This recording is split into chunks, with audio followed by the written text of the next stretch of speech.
Assalamualaikum warahmatullahi wabarakatuh. Kembali lagi bersama channel Tasawuf Nusantara.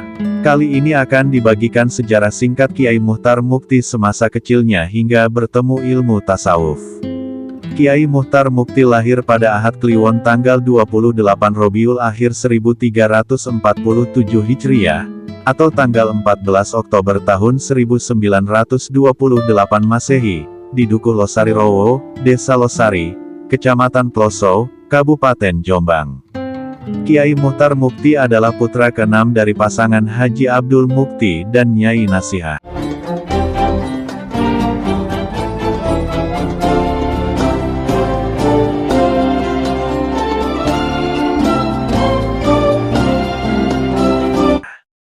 Pasangan Haji Abdul Mukti dan Nyai Nasihah dikaruniai 11 anak, 5 orang putra dan 6 orang putri. Sebelumnya, Haji Abdul Mukti juga pernah menikah dengan Nyai Marfuah. Bersama dengan Nyai Marfuah ini, Haji Abdul Mukti dikaruniai 6 orang anak sehingga jumlah anak dari Haji Abdul Mukti yaitu 17 orang. Semasa kecilnya, anak ke-12 dari Haji Abdul Mukti yaitu Kiai Muchtar Mukti menempuh pendidikan di Madrasah Ibtidaiyah, Ngelo, yang tempatnya berada di sebelah selatan Desa Losari. Jarak antara Desa Losari dengan sekolahan MI Ngelo, sekitar 2 km. Masa belajar di MI Ngelo harus berakhir karena sekolahan tersebut dibubarkan oleh Jepang. Pada sekitar usia 15 tahun, barulah Kiai Muchtar memasuki dunia pendidikan baru yaitu di Pondok Pesantren Darul Ulum, Rejoso, Peterongan, Jombang. Ketika Kiai Muchtar berada di pesantren Darul Ulum, kepandaiannya ternyata melebihi dari teman-temannya yang terlebih dahulu nyantri di sana. Akan tetapi, karena nyantri bukan termasuk cita-cita atau harapan Kiai Muchtar, maka tampak ketidaksungguhannya selama berada di pesantren Darul Ulum. Setelah di pesantren Darul Ulum selama 6 bulan, Kiai Muchtar pindah ke pesantren Bahrul Ulum, di Tambak Beras, Jombang. Sebagaimana di pesantren Darul Ulum, Kiai Muchtar tidak ada minat untuk mempelajari pelajaran pelaran yang diajarkan oleh pesantren. Kiai Muchtar lebih banyak menghabiskan waktu untuk menghafal Al-Quran. Pada saat itu, Kiai Muchtar juga mengaji kitab takrib kitab fikih, yang ia lakukan setelah sholat Isya, mengaji Nahwu Shorof pada waktu setelah sholat subuh, dan mengaji tafsir Jalalain kepada Kiai Hamid, setelah sholat Asyar. Selain itu, ia juga belajar mengikuti pengajian Fathul Muin kitab fikih, kepada Kiai Masduki setelah sholat duhur dan mengaji Sahih Bukhari kepada Kiai Fatah setelah sholat maghrib. Seiring berjalannya waktu, kondisi ekonomi keluarga Abdul Mukti, Bapak Kiai Muchtar Mukti, semakin sulit dan tidak menentu. Kedua orang tua Kiai Muchtar hampir tidak mampu lagi untuk memenuhi kebutuhan Kiai Muchtar selama di pesantren. Ketika itu, kakak Kiai Muchtar yang bernama Munaji mengambil alih peran orang tua untuk membiayai kebutuhannya selama di pesantren. Melihat kondisi ekonomi yang seperti ini, akhirnya dengan berbagai pertimbangan Kiai Muchtar memutuskan untuk berhenti menimba ilmu di pesantren Tambak Beras. Selanjutnya, ia hanya menjalani hari-harinya berdiam diri di rumah untuk tidak nyantri kemana-mana, dan hanya ikut membantu memenuhi kebutuhan ekonomi keluarga. Tidak lama setelah keluar dari pesantren Tambak Beras, ayah Kiai Muchtar, Haji Abdul Mukti, meninggal dunia, tepatnya pada hari Jumat Pahing tanggal 21 Syawal 1367 Hijriah atau tanggal 27 Agustus tahun 1948 Masehi. Sewaktu Haji Abdul Mukti wafat, Kiai Muchtar telah berusia 20 tahun yang bisa dibilang relatif dewasa. Kondisi ekonomi keluarga sepeninggal ayahnya sangat jauh berbeda bila dibandingkan dengan pada saat ayahnya masih hidup. Kehidupan ekonomi yang semakin sulit ini, mengharuskan Kiai Muchtar untuk mengadu nasib untuk memenuhi kebutuhan keluarganya dengan berjualan ikan asin, rokok, terasi dan sabun ke kampung-kampung tetangga.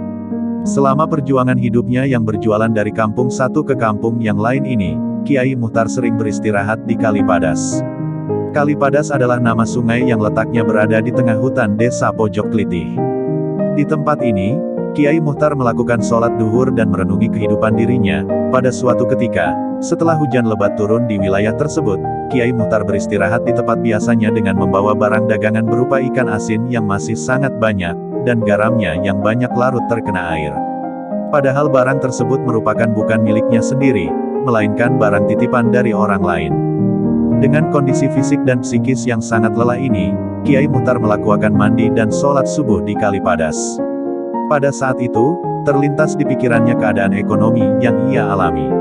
Begitu sulitnya masalah ekonomi yang dideritanya ini, tidak kunjung ada solusi terbaik di dalam hidupnya. Suatu pertanyaan muncul dari pikirannya, mengapa kemiskinan terus hinggap pada diri saya dan keluarga?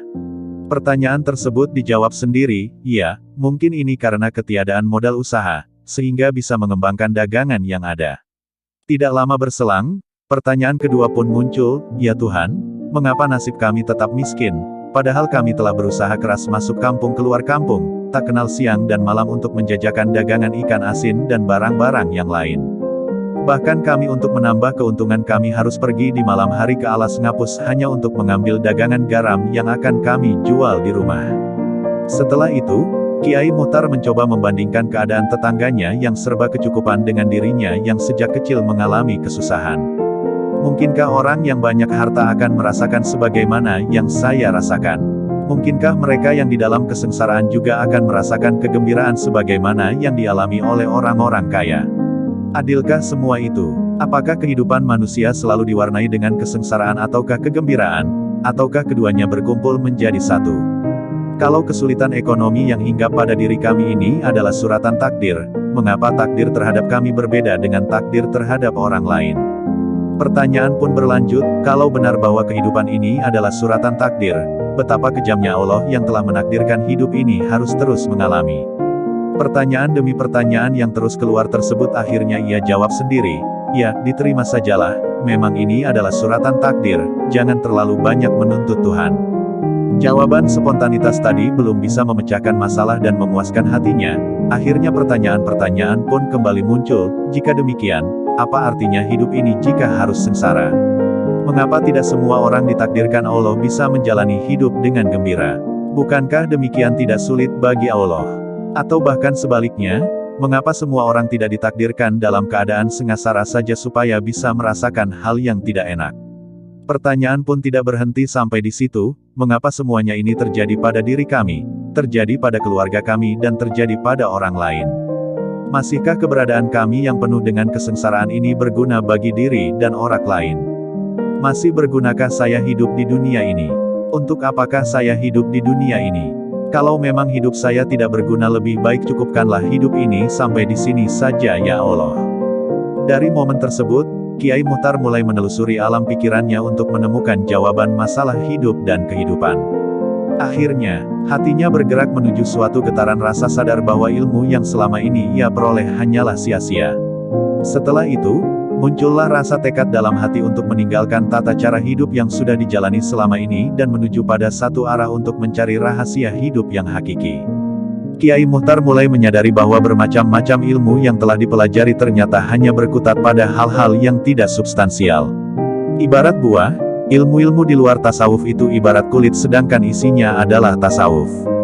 Kiai Muchtar mulai mempelajari ilmu tasawuf dimulai dengan keikutsertaannya dalam Torekot Naqsabandiyah yang dipimpin oleh Kiai Ali Muntoha dan Torekot Qadiriyah serta Torekot Akmaliyah. Setelah mengikuti ketiga tarekat tersebut, kemudian Kiai Muchtar bergabung dengan Torekot Anfasiyah. Pada tahun 1951-an Kiai Muchtar melakukan petualangan dan berkelana menyusuri Pulau Jawa yang dilakukannya mulai dari pesisir Pulau Jawa sebelah utara sampai pesisir selatan Jawa. Pengembaraan ini dimulai dari daerah Cerme Gresik, kemudian Ujung Pangkah, Bejagung, Asmorokondi, Lamongan, terus ke barat sampai di Banten. Perjalanan panjang ini, Kiai Muchtar bertemu dengan banyak ulama, khususnya ulama-ulama sufi. Salah satu ulama sufi yang ditemuinya yaitu Syekh Syuaib. Kiai Muchtar Mukti pertama kali dibayat oleh Syekh Syuaib di Kaseman, Banten. Dari Syekh Syuaib Jamali inilah Kiai Muchtar mendapatkan pelajaran Torekot Kholwatiyah, dan nantinya berubah menjadi Torekot Sidikiyah. Kaitan antara Torekot Kholwatiyah dengan Torekot Sidikiyah yaitu kedua Torekot tersebut sama-sama berasal dari Abu Bakar As-Siddiq. Penamaan Torekot selalu berubah-ubah sesuai dengan nama pemimpinnya. Kiai Muhtar Mukti pada saat itu mendapat amanat dari Syekh Syuaib Jamali untuk mengembalikan nama Torekot Kholwatiyah menjadi Torekot Sidikiyah.